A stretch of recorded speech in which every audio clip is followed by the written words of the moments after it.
Hola, buenos días. Como para seguir un poco con los aportes, decidimos hacer otro video. Muchos de estos videos, un poco, aunque parezca mentira, solicitud de las diferentes personas que me piden que pueda realizar algún otro video. Obviamente pido la disculpa del caso, no deben ser de la mejor calidad. Seguramente hay docentes mucho más profesionales que uno, pero bueno, uno desde aquí, en su humildad, trata de aportar lo suyo. Bien, si bien no vamos a seguir con el tema de primer año, lo vamos a dejar para una próxima vez, justamente a pedido de muchos de los alumnos de segundo año, inclusive alumnos que yo tengo. Vamos a hablar hoy de otro tema, ¿tá? Un tema perteneciente a la temática de segundo año. Luego retomaremos también primero y también iremos a dar alguno de tercero. Todo depende de esas solicitudes que se hagan en los comentarios que me van haciendo. Bueno, vuelvo a insistir en lo mismo, yo nunca fui de esto, o sea, se da la circunstancia de que, como yo les decía, un poco esta posibilidad de estar en casa mucho más tiempo y esta posibilidad de haber perdido ese contacto con los alumnos, que como lo repetí lo dije en el otro video, ¿no? O sea, nunca va a ser lo mismo el aula que esto. Ahora se están implementando medidas por parte del gobierno y seguramente van a ser así, o sea que como que nos adelantamos un poco en el tiempo, pero es lo que se viene, ¿no? Y hay que aceptar la realidad. Y bueno, y así como que hay que aceptar la realidad también de este pequeño aporte que estoy haciendo, un poco a solicitud de alguien que me pidió que me afeitara. Yo no lo podía creer, pero después un poco como que googleé y sí, es verdad, digo, el tener barba es un factor que puede posibilitar el contagio. Y bueno, no nos hace nada a nosotros los hombres afeitarnos, después volverá la barba seguramente. Bueno, pero es un aporte significativo y está en cada uno en hacerlo o no, así como está en cada uno quedarse en su casa. Obviamente las personas que por necesidad tienen que salir a trabajar, etcétera, etcétera. Pero bueno, vamos a lo nuestro. Yo voy a leer un fragmento, permítanme que les lea un fragmento y ustedes me van a decir o van a pensar, los voy a hacer reflexionar acerca de este fragmento, ¿no? Para no decirle el tema que vamos a encarar, que vamos a abordar. Permítanme un poquito que yo voy a buscar acá las cosas.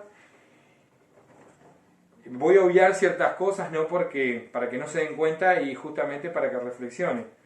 Dice, la mujer que pertenece a ciertos estatus participa en la vida social y se considera que su misión es darle a la sociedad gracia y delicadeza. Esto lo podemos extender también a otros sectores de la sociedad, por supuesto.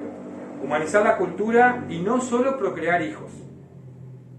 Deben aprender griego, latín, a montar a caballo, a correr, a cantar.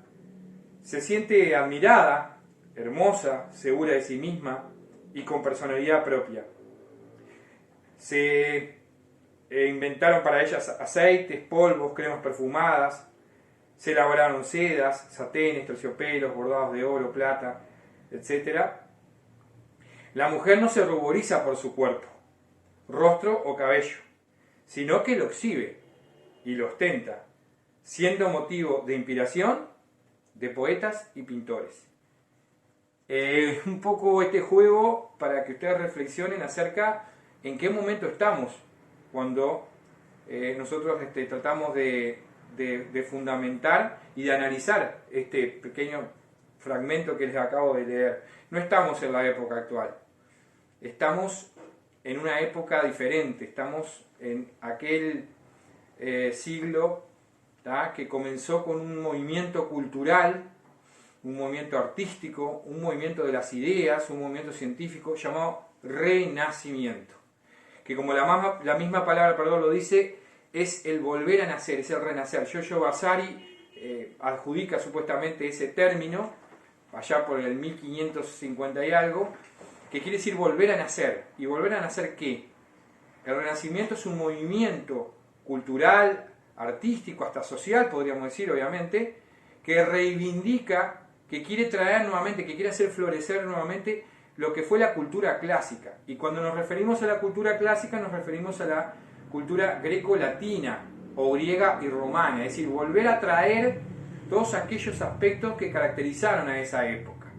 Y obviamente donde más lo podemos apreciar es en el arte, es en la cultura, pero no quita que también en muchos otros aspectos, porque es un cambio de mentalidad, es un cambio de pensamiento, es un cambio de paradigma.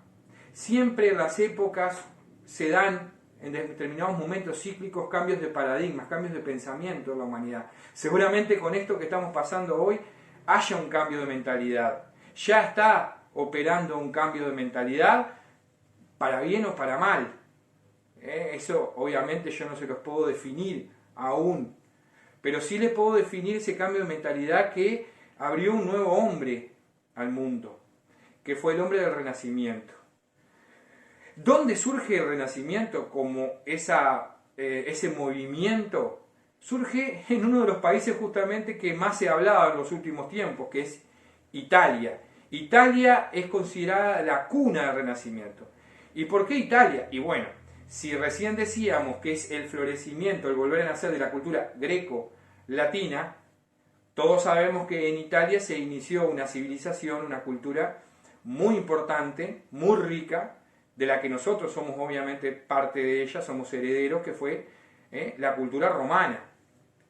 Tenemos muchísimas cosas que son fruto de esa cultura y que nos ha quedado como legado en el tiempo. ¿Sí? Bien. En Italia, en algunas ciudades de Italia, bueno, justamente es un deber que le voy a mandar a mis alumnos, el buscar en qué ciudades italianas surgen estos hombres, estas personas. Muchos de ellos, obviamente, por una situación bastante lógica, el saber y leer a veces es imprescindible para muchísimas cosas, pertenecen a la burguesía, a la nobleza, al clero, ¿tá? Y este renacimiento, este volver a nacer, va muy de la mano una serie de hombres que se van a llamar en su tiempo, o que se llaman hasta ahora, humanistas. ¿Quiénes son los humanistas? Justamente son esa gente que escudriña en el pasado, que revuelve el pasado, buscando textos de la antigüedad. Uno de esos grandes textos, obviamente, que es muy importante para muchísimos, es la Biblia. No por su condición de Sagrada Escritura, sino por su condición literaria también.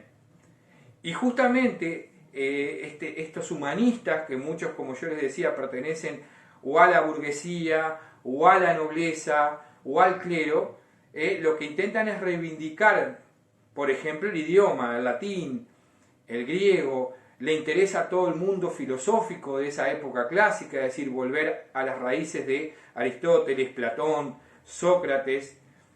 Y este movimiento obviamente que va a repercutir en todas las esferas de la vida, en todos los campos, en todos los rubros de la vida va a repercutir, en la política, en la economía, en la sociedad, en la cultura, como decíamos hoy.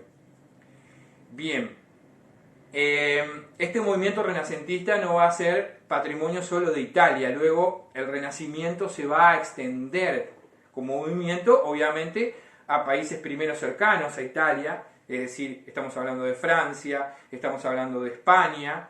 Acuérdense que también es una época de muchísimos cambios, estamos hablando del siglo XV, por ejemplo. España no existía como tal, existían reinos hispánicos. Es recién a fines justamente del siglo XV donde se va a producir una unificación por parte de los llamados aquellos reyes católicos, ¿no?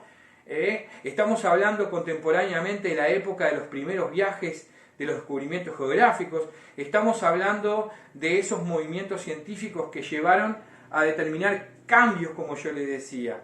Ya en la Edad Media o a fines de la Edad Media se empiezan a dar una serie de cambios. Muchas veces los cambios no son bruscos, los cambios se van dando paulatinamente, es como cuando vemos cambios en nosotros. Hay cambios que vemos en nosotros que son muy bruscos, por ejemplo, de la niñez a la adolescencia, cambiamos la voz, se produce una serie de cambios superficiales, pero también a nivel mental, ¿tá? Pero hay cambios que demoran, hay cambios que se demoran más, ¿tá? De eso vamos a hablar quizás muchas veces cuando estemos hablando de diferentes temáticas. Pero bueno, se nos va cortando el tiempo, queremos hacer videos cortos de 10 minutos, retomaremos justamente este tema del Renacimiento y las dos cosas más importantes, o una de las cosas más importantes. Como decíamos, hay un cambio de paradigma y un cambio de pensamiento que lleva a que Dios en la Edad Media fue el centro de todas las cosas. Todo giraba en torno a Dios. Todas las explicaciones habidas y por haber se daban en torno a la figura de Dios. Esa teoría se conoce como teoría teocéntrica. Teo quiere decir Dios, céntrica obviamente centro. Dios era el centro.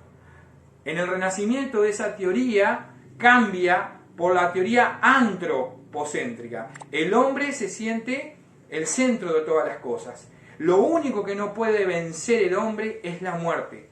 Todo lo demás lo puede llegar a hacer. Por eso aparecen hombres de la talla de Leonardo da Vinci, por ejemplo, que es la figura o un referente puntual del Renacimiento, este movimiento renacentista. Así como también aparecen otras teorías. Una de esas teorías importantes que va a hacer virar y cambiar muchísimo es reflejado en antiguas teorías o en antiguos parámetros. Por ejemplo, Ptolomeo en la antigüedad, un polaco llamado Nicolás Copérnico empieza a investigar y a estudiar desde el punto de vista de la ciencia y se da cuenta que la Tierra no es el centro del universo.